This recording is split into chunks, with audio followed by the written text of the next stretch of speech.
Prime Minister Modi, and Prime Minister Kishida, and Governor John Carney, Senator Chris Coons, and Representative Lisa Brown-Rochester. All the scientists and doctors and advocates here tonight, what a fitting way to end the Quad Summit by launching another historic endeavor. When I was Vice President, Jill and I launched here in the States what we call the Cancer Moonshot. We committed to end cancer as we know it and reach 50% cure for cancers in a time frame that we announced. We had lost our son to glioblastoma in 2015, Bo, a graduate of this great institution. And like many mothers and fathers, quite frankly, we were ready to give up. But I wasn't going to run again. My son, Bo, knowing he was going to die shortly, pulled me aside, not a joke. I wrote about it, made me promise that I wouldn't walk away, that I'd stay involved, because he knew the impact if we stayed and made the case. I remember him saying to me, "Dad, this is God's truth. Dad, I'm not afraid. I'm going to be okay." He knew he was about to die.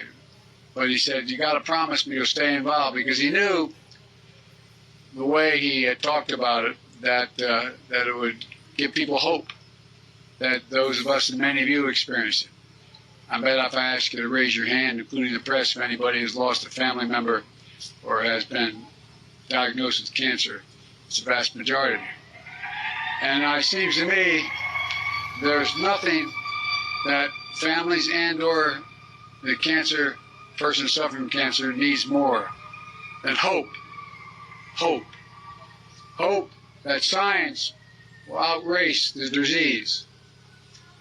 After Bo died, I literally visited every major cancer research facility in the world, 7 of them, around the world. I wanted to see what was possible, and I did. By the way, I didn't do it alone. I want to thank Danielle Carnival, who's here. Where are you, Danielle? I want people to see you. Who was an effort document, worked on putting this together for me. During those trips, I got to see the incredible dedication that scientists, doctors, and nurses. By the way, having spent a lot of time, like many of you have, in hospitals, doctors let you live. Nurses make you want to live. They give you, you male and female, you think I'm kidding. They had hope.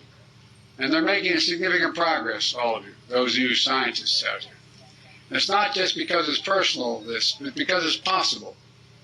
When I became president, we reignited our Cancer Moonshot with an ambitious goal.